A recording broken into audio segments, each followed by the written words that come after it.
and people are going to be very interested. Don't worry.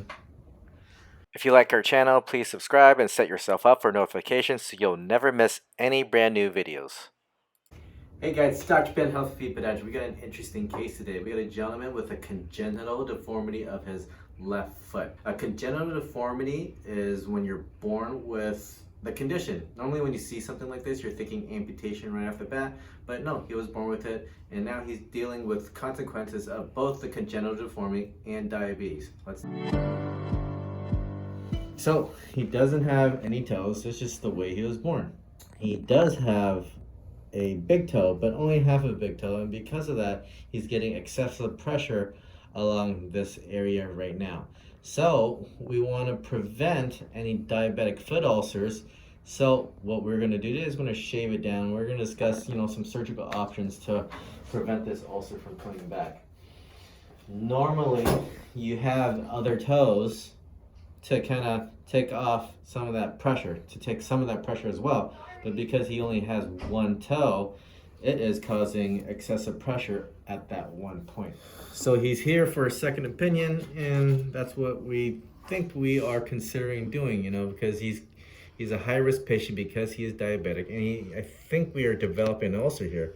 Because normally when you have a callus will look yellow like this, but when it starts becoming discolored with this bleeding right here, this is dark black, dark brown, whatever color you want to call it, we are potentially developing ulcer underneath. So we're just going to slowly dig at it and see what's underneath. Autumn said there's a possible odor to the ulcer. We will see. Generally, when there's a odor, means there is a wound brewing underneath. So how long would you say you've had this callus? Is this just like an ongoing thing? It's just ongoing. Ongoing. Yeah, so that's what these pressure points will do. You'll develop them, we'll shave them down. We'll shave them down, and then they'll come right back because there's that pressure point. So we'll need to, if he wants, we'll consider doing a surgical procedure down the road to eliminate these pressure points that are causing these ulcers. Can I smell it again? Yeah. Mm-hmm. Yeah, that's, generally just, a lot of wounds will have these, that smell. I know exactly what you're talking about, but honestly, I can't smell it right now. Maybe I have a more sensitive nose. It's kind of like when it starts to rain, you can smell that smell. Yes. They say that's like the most easy smell to smell. In addition to, I think, vanilla. Oh. Vanilla is very discernible smell. It doesn't take much for you to smell it. Can we try the cinnamon challenge with you? Cinnamon, you first. Is it where you stick a big spoonful of cinnamon? Yeah. Can you die from that? I did it to my kids, I hope not. Parent of the year, Autumn, here we go. Well, in my defense, they were taking spoonful of Nesquik. And I said, well, if you want to do that and eat that, try this. So we can kind of see there's a little fissure there. Almost like, yeah, it is an ulcer. The fissure is an ulcer. Think of it as like a crack in your skin. And that's what we're dealing with here. And we're just shaving all the skin now.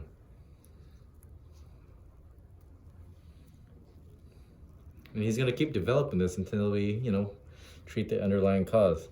So conservatively, what we do is we, you got the custom insole with that area offloaded. But that can only do so much because that bone is still sticking. Right.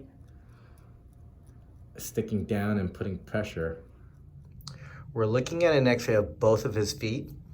You can see right here in his right foot, he has all the normal bones that you would normally have in a normal foot.